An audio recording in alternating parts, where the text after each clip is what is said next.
Ya, halo, assalamualaikum warahmatullahi wabarakatuh. Kembali lagi dengan saya Sukma Wijaya Hikmah di channel YouTube kami Sukma Wijaya Hikmah.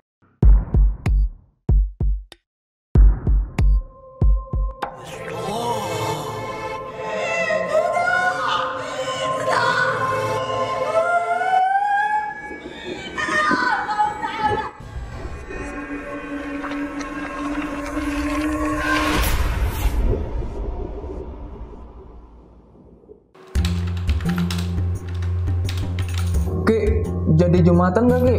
Ya, jadilah, ayolah. Ayo Ki. Ayo Ki. Ntar ya. Itu apaan Ki? Kok wanginya enak banget sih? Ini minyak kasturi. Oh. Ini minyak Arab ibadah. Nah, minyak kasturi ini minyak yang paling disukai Rasulullah dari hadis riwayat Muslim. Nah, ini minyak ini juga non alkohol dan insya Allah halal dan juga kualitasnya bagus nih. Saya minta dong Ki. Beli dong, nih belinya di sini nih. Mana tuh, Ki? Nih ya. Nih ada di Bukalapak, di Shopee ya, di Tokopedia nih. Ketik aja minyak Arab ibadah nih, tuh banyak tuh Banyak pilihannya. juga ya Ki ya. Iya. Baik, pada video kali ini kita akan membahas mengenai kembali lagi tentang ini lebih ke arah tasawuf ya, kitab tasawuf ya. Judulnya mungkin ada teman-teman yang sudah pernah baca, yakni adalah Kitabul Firasat tuh ya, kitab firasat. Dan ini lebih ke tasawuf sih sebenarnya kalau saya mau bahas yang bab ini gitu ya. Jadi ya disimak aja dah. Oke. Lanjut. Yang pertama kali ini video ini kita akan bahas mengenai tentang watak manusia berhubungan dengan kondisi ekonomi. Nah, memang ini sering kerap terjadi di kehidupan kita biasanya gitu ya. Langsung aja kita mulai. Jadi di sini jelaskan bahwasanya orang-orang yang memiliki nasab yang mulia biasanya sangat mengagungkan kehormatan. Nah, itu tapi benar juga ya. Karena banyak juga orang-orang yang ngerasa dulunya dia itu keturunan raja, keturunan darah biru, biasanya itu masih suka mengagung-agungkan tuh. Iya benar. Ya kan? Saya masih keturunan ini, masih keturunan kerajaan ini gitu.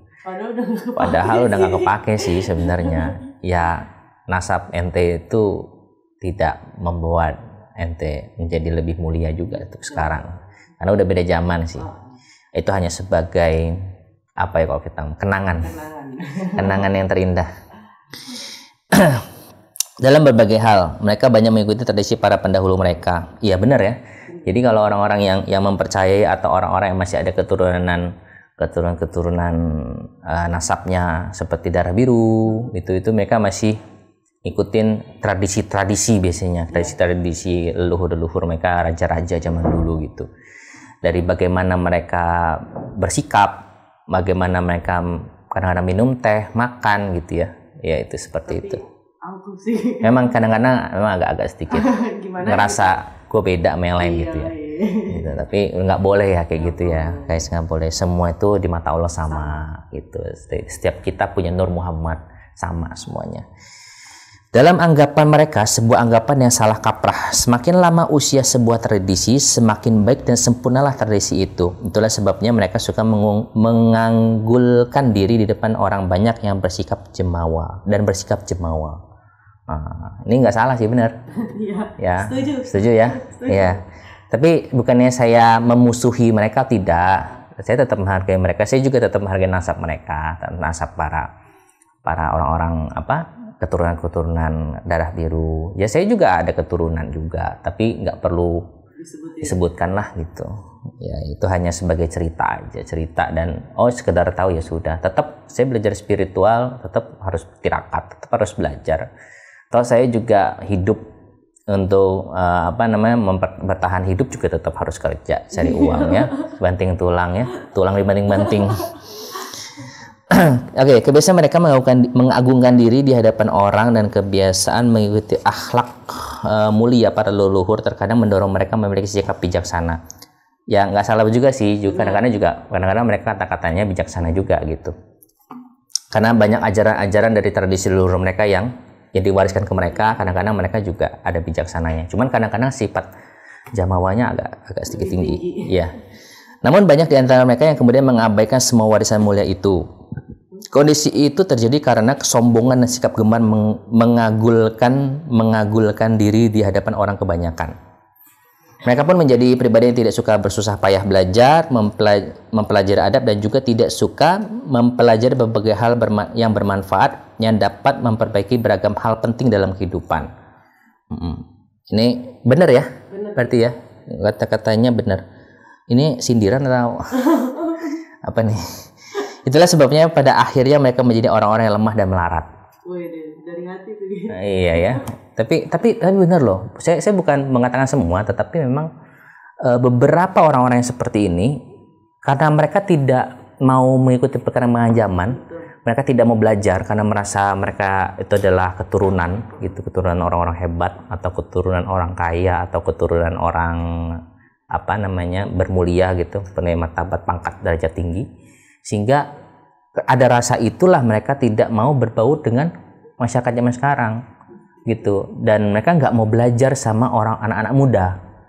Sebenarnya kalau kita ini harus selalu belajar loh. Iya, tidak berhenti belajar. Kalau kata orang Cina itu ngomong, ada satu poem mengatakan, satu puisi mengatakan hua tao lao xue tao lao gitu. Maksudnya kita hidup sampai tua, belajar pun sampai tua gitu. Jadi tidak ada berhenti belajar, makanya sampai mati. Makanya kita nggak boleh sombong ngerasa gue paling pintar gitu. Karena belum tentu ilmu yang ente punya, yang ente andalkan di tahun 80-an itu berlaku di tahun 2022. Banget kalau itu.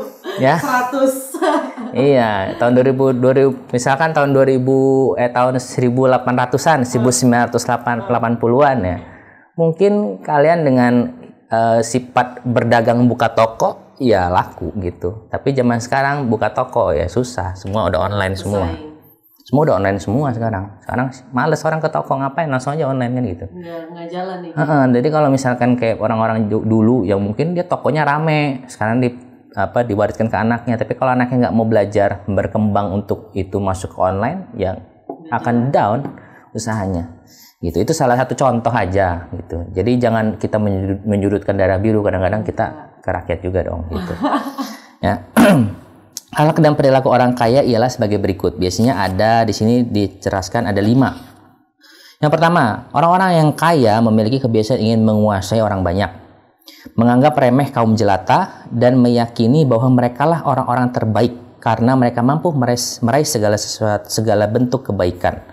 Dengan harta yang mereka miliki, mereka mendapatkan semua yang mereka inginkan, seakan-akan mereka memiliki segala sesuatu. Ketika meyakini bahwa mereka dapat meraih semua kesempurnaan itu, mereka terbentuk menjadi pribadi-pribadi yang menyukai pujian dan sanjungan.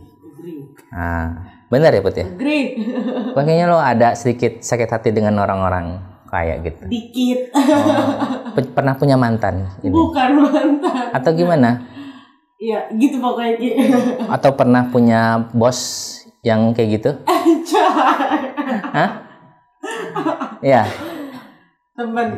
Oh, teman ya. Oh, teman apa demen? Teman. Oh, teman. Tapi bener sih itu. Tapi bener ya? Bener. Orangnya emang suka disanjung, dipuji-puji, diangkat-angkat. Banting. Habis itu di belakangnya kita banting gitu ya. Ya kencang. Aduh, kacau dunia. Yang kedua, orang-orang kaya selalu menganggap bahwa orang lain selalu merasa iri terhadap mereka, sebab merekalah para pemilik kesempurnaan. Dalam pepatah Arab dikatakan setiap yang memiliki nikmat selalu didengki. Kadang-kadang kegeeran juga sih. Tapi karena mereka ngerasa dirinya mereka mulia, mereka susah dikit, dikiranya orang iri sama mereka gitu. Gitu. Jadi misalkan nih contoh, ada orang kaya lagi mau golin satu project gitu, misalkan ekspor sesuatu gitu kan, terus disikut orang, dikiranya orang ini tuh iri sama dia, padahal enggak juga. Yang B ini ternyata bukan nyikut dia doang, nyikut yang lain juga gitu. Yang lain juga disikut juga sama dia gitu ya. Jadi kegeeran juga ya dia gitu ya. Gitu. Jadi ya pada intinya itu sih, janganlah kita menganggap orang tuh iri sama kita ya, karena memang dunia kerja ya begitu, sikut-sikutan ya, namanya buat cari makan gitu. Cuman ya sebisa mungkin jangan nyikut-nyikut orang lah, kita lurus-lurus aja. Ketiga, orang-orang kaya di zaman dahulu selalu menjadi orang-orang yang lebih mulia daripada orang-orang yang kaya belakangan. Itulah sebabnya Amirul Mukminin Ali radhiyallahu anhu berkata, hendaklah kalian menjadi perut-perut yang kenyang kemudian lapar, karena sesungguhnya pengaruh kemuliaan di dalamnya akan selalu kekal. Jangan sampai kalian menjadi perut-perut yang lapar kemudian kenyang, karena sesungguhnya tanda-tanda kejahatan kekal di dalamnya. Gitu. Jadi memang maksud dari Sayyidina Ali radhiyallahu anhu ini mengatakan bahwasanya ada yang dikatakan itu ini loh Bud, kekayaan dunia itu jangan dimasukkan ke hati. Itu maksudnya, mengarah ke sana sebenarnya. Jadi kalau misalkan kita mendapatkan sesuatu tapi kita meyakini, memahami bahwasanya sesuatu itu bukanlah milik kita, maka kita tidak akan sombong. Oh, iya. Tapi kalau misalkan kita menganggap mendapatkan sesuatu tapi menganggap itu diri kita, punya kita, maka biasanya itu akan susah untuk melepasnya. Kalau kehilangan juga akan merasa sedih yang berlebihan, dan kalau dia kehilangan itu akan merasa marah atau dia tidak suka gitu. Makanya dikatakan bahwasanya kalau misalkan kita itu hendaklah kalian menjadi perut-perut yang kenyang kemudian lapar. Maksudnya itu dalam artian itu menganggap barang yang masuk ke dalam diri kita yang kita miliki itu jangan dimasukkan ke dalam hati. Jadi seandainya barang itu hilang ya sudah, enjoy aja gitu. Karena memang itu bukan punya kita. Titipan ya. Itu titipan. Karena itu titipan bukan punya kita. Tetapi bagi orang-orang yang tadi katanya mengatakan bahwasanya orang-orang yang tadinya perutnya lapar kemudian kenyang, sesungguhnya kejahatan kekal di dalamnya. Jadi saat orang-orang orang yang tadinya susah terus dapat suatu rezeki besar, ya kan? Terus dia nganggap, oh ini rezeki punya gue nih, ini barang gue nih gitu. Saat dia merasa itu milik dia dan dia kehilangan barang tersebut, dia akan sangat marah, kesel, nyalain orang, gitu. Padahal kekayaan segala sesuatu isi dunia ini kan milik Allah, balik lagi ke Allah gitu. Tipan aja gitu. Ya, teorinya mah gitu ya. Iya, teorinya. Ya, mudah-mudahan kita juga bisa prakteknya. Amin. Amin. Ya, oke. Penyebabnya ialah kemiskinan yang lebih dahulu terjadi sehingga mereka menjadi sangat tamak untuk memiliki harta dan bersikap kikir di saat mereka benar-benar memiliki harta. Tanda-tanda kejahatan pun kian membesar. Nah, itu tadi yang Anda bilang. Saat dia merasa tadinya orang susah, dapat rezeki gede, akhirnya ngerasa ini karena gue loh, ini karena gue nih, gue hebat nih, karena ini semua gue nih, ini harta gue nih gitu. Nah, itu yang nggak boleh. Berikutnya adalah keempat, adalah orang-orang kaya adalah orang-orang yang paling banyak melakukan kezaliman secara terang-terangan. Penyebabnya adalah keyakinan bahwa harta yang mereka miliki dapat melindungi mereka dari kuasa orang lain untuk mengekang dan melarang mereka. Ini terjadi di seluruh belahan dunia. Iya. Percaya nggak? Setuju ya? Setuju Ki. Setuju ya? Setuju. Karena kita pas banget. Pas banget ya. Giliran ada orang yang cuma nyuri sendal, penjaranya berapa tahun ya? Kalau korupsi penjaranya cuma setahun ya. Terus kamarnya mewah. Mewah lagi. Aduh kok di pinggir jurang yang kita ngomongin ya. Ngerti ya, habis ini. Iya, jadi teman-teman kalau saya tiba-tiba hilang ya itulah tolong dibantu ya. Oke, kelima, harta adalah sumber kekuatan. Ya dia ngomong nggak salah sih, betul. Zaman sekarang harta itu sumber kekuatan, nggak salah memang. Di tangan orang yang berjiwanya baik, harta akan menjadi kekuatan yang menambah kebaikannya. Ya betul, saat seorang yang itu amanah, orang itu ingat akhirat, orang itu tahu agama, batinnya tidak gila hubud dunia, tidak gila harta gitu, maka dia dapat harta ya sedekah aja, dan sedekah bicong baik gitu. Ya kayak buang duit ke laut aja sedekah gitu, ikhlas aja bodo amat gitu. Akan tetapi ketika harta di tangan jiwa yang jahat, harta yang banyak akan menjadi jalan bagi bertambahnya kejahatan. Nah itu banyak tuh orang yang punya duit, ya kan, nggak suka sama orang, bunuh orang itu, kan, culik, tembak mati, kasih makan buaya. Ini kemana sih alurnya? Ini alurnya kok serem ya gitu alurnya ya. Iya. Banyak tuh kasus begitu tuh, karena saya juga ada berteman sama orang-orang yang ada yang abdi negara, ada yang bekerja di seperti itulah ya, di pemerintahan ada. Jadi ya kadang-kadang kita ngegosip juga lah ya, gitu. Hiburan. Jadi ya sedikit banyak tahulah kalau orang banyak duit tuh ngapain aja. bagi orang-orang yang tidak ya begitu, yang karakternya kurang baik gitu. Tapi kalau karakternya baik ya biasanya dia lebih baik sih, jadinya jadi ringan tangan bukan maksudnya ringan tangan gampang memukul ya, tapi gampang memberi, gampang belas asih pada orang, gampang kasihan sama orang gitu ya, banyak bantu orang gitu, biasanya gitu. Karena syahwat dan akhlak tercela lebih banyak dimiliki perempuan daripada laki-laki. Ayat Allah menjadikan jatah bagi wanita atas harta warisan lebih sedikit daripada bagian diterima laki-laki. Oh, ini gini. Saya pernah dijelaskan sama guru aneh itu bahwasanya manusia itu, kalau laki-laki dan perempuan itu memiliki tabiat. Kalau laki-laki tabiatnya syahwat, kalau wanita tabiatnya uang. Itu maksudnya. Jadi makanya tidak heran banyak wanita demi uang dia rela jual diri. Demi uang, banyak wanita demi uang dia rela melakukan apa saja demi uang. Banyak wanita yang seperti itu. Kadang bukan demi uang doang, gaya hidup. Gaya hidup kan, padahal dia orang mampu ya. Tapi hanya demi gaya hidup dia bisa melakukan hal-hal yang diinginkan. Melakukan hal-hal yang seharusnya tidak dilakukan. Dan kadang-kadang dia bisa saja bermalam di Oyo. Red Door. Masuk dong, pasar.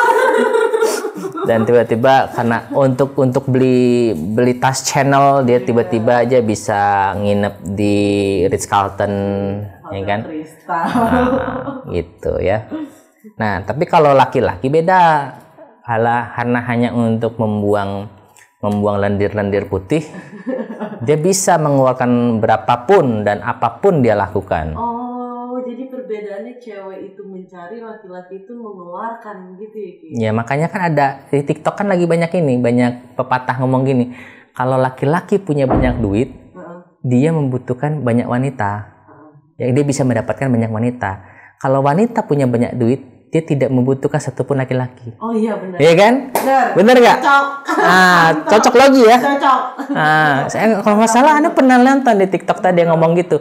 Kalau laki-laki punya banyak duit, dia membutuhkan banyak wanita. Dia bisa membeli banyak wanita, intinya gitu. Tapi kalau wanita banyak duit, dia tidak membutuhkan satupun laki-laki. Kita udah senang. Iya, nah, karena itu tabiatnya, guys. Tabiat. Sebenarnya tabiat wanita itu tabiatnya uang. Laki-laki itu tabiatnya syahwat atau tabiatnya otong. Ujiannya di situ. Ya ujian di situ, ya. Ya balik lagi ya memang benar bahwasanya laki-laki itu punya libido. Balik lagi kenapa? Itulah kenapa alasan dalam Islam wanita itu dilarang untuk membuka aurat karena laki-laki itu punya libido. Memang tabiatnya begitu, gitu. Diciptakan begitu. Nah, untuk laki-laki dilarang untuk banyak pamer-pamer. Karena nanti digoda wanita. Ya, makanya laki-laki dalam Islam itu harus disuruh disuruh sederhana lah. Apa sih bahasa Arabnya apa sih sederhana itu? Aduh, jadi lupa lagi. Itulah pokoknya. Itu tidak hubud dunia lupa aja bahasanya. Lanjut.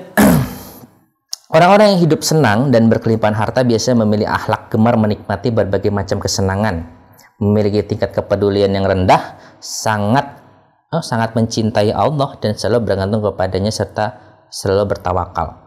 Ini dua hal yang berbeda. Semua sifat itu muncul karena mereka mendapatkan rezeki dengan mudah dan tidak perlu bekerja keras untuk mendapatkan harta. Jadi, ini balik lagi kesimpulannya adalah orang-orang yang hidup senang dan berkelimpahan harta biasanya memiliki akhlak gemar menikmati berbagai macam kesenangan, memiliki tingkat kepedulian yang rendah. Ini satu sisi orang yang memiliki akhlak yang buruk. Atau dia itu memiliki akhlak atau yang tercela. Tetapi bagi orang-orang yang memiliki akhlak yang baik, maka dia biasanya tingkat mencintai Allahnya malah akan bertambah dan selalu bergantung kepada Allah serta bertawakal kepada Allah. Jadi memang manusia itu tetap terbagi dua ya. Ada yang seperti tadi kita sudah bahas, ada orang yang berakhlak baik, ada orang berakhlak buruk. Bagi orang-orang yang berakhlak buruk, maka ya itu jadinya kalau laki-laki punya duit ya malah dipakai buat clubbing, malah dipakai buat sewa perempuan, ya kan, malah dipakai buat aneh-aneh gitu. Tapi kalau misalkan orang itu berakhlak baik, maka dia tidak akan melakukan itu, malah jadinya bangunin pesantren, dibangunin masjid, dibangunin untuk menghidupkan anak yatim. Ya, jadi dia tidak menggunakan uang itu untuk kesenangan syahwatnya, tidak untuk syahwat perempuan, tidak untuk minum-minum gitu ya, tidak untuk ngebunuh orang gitu ya, gitu ya. Tapi kalau wanita gimana Put? Kalau punya duit? Healing. Hah? Healing aja Ki. Healing tanpa laki-laki ya? Iyalah, sama teman-teman. Sama teman-teman ya? Soalnya kalau laki-laki sama laki-laki tuh kayaknya aneh ya Ki. Aneh. Tapi kalau cewek Sama sama cewek, biasa aja. pegangan tangan, beb-beban biasa aja ya? Iya. Coba lagi sama laki. Aneh ya? Aneh. Kalau misalkan ente punya duit, ente mau ngapain? Jalan-jalan Ki. Jalan-jalan, nggak mau sedekah? Ya mau. Jadi sedekahnya berapa? 10% aja? 2,5% ya. Nah ini orang-orang yang pelit ini, berakhlak buruk ini. Ingat loh, duit itu dari Allah. Iya, jadi harus dikeluarin lagi gitu. Duit itu kan dari Allah, ya kan? Masa yang ngasih duit itu Allah, lo ngasih ngebalikinnya untuk kebaikan di jalur Allahnya sedikit? Jadi harus lebih banyak. Lebih banyak berapa dong. Persen, Ki? Semampu ente aja. Mantap. Semampu ente. Kalau lebih banyak, kalau ente tahu namanya, sudah tahu hakikatnya rezeki itu dari Allah, ya jangan takut. Angkat kita bersedekah gitu, jangan takut. Itu karena ya kan itu dari Allah gitu. Kita cuma dititipan gitu ya. Cuman tetap ada perhitungan gitu kan. Jangan bodoh juga. Misalkan ente dapat 100 juta, 100 jutanya ente sedekahin, enggak juga. Ente kan juga butuh makan. Butuh makan, butuh hidup gitu kan. Butuh bayar listrik, butuh bayar air, butuh bayar internet nih kan. Ya kan, sekarang ente juga butuh makan, butuh bayar cuci mobil kan gitu kan. Ya gitu. Ya, oke. Ini tadi kita ngebahas tentang 5 watak manusia ya, berhubungan dengan kondisi ekonomi, tapi lebih mengarah kepada harta. Ya balik ke harta. Ya intinya sih ini sebenarnya lebih ke tasawuf ya, ke tasawuf. Oke, sampai sini dulu. Mungkin kita akan ngebahas lagi tentang yang lain. Masih ada tentang mimpi-mimpi ya, jalur-jalur mimpi itu gimana. Nanti kita akan bahas di next video. Jangan kemana-mana, tetap tonton terus video-video kita di Sukma Bicara Hikmah. Oke, see you, bye-bye.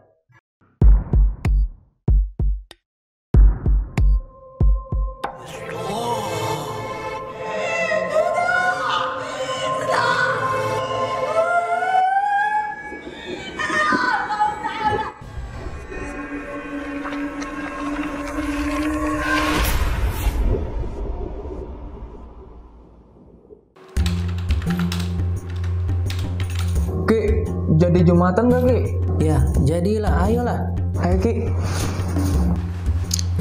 Ayo Ki. Ntar ya. Itu apaan Ki? Kok wanginya enak banget sih? Ini minyak kasturi. Ini minyak Arab ibadah. Nah, minyak kasturi ini minyak yang paling disukai Rasulullah dari hadis riwayat Muslim. Nah, ini minyak ini juga non alkohol dan insya Allah halal dan juga kualitasnya bagus nih. Nah, Saya minta dong Ki. beli dong, nih belinya di sini nih. Nih ya. Nih ada di Bukalapak, di Shopee ya, di Tokopedia nih. Ketik aja minyak Arab ibadah nih, tuh banyak tuh pilihannya. Banyak juga ya, Ki. Iya.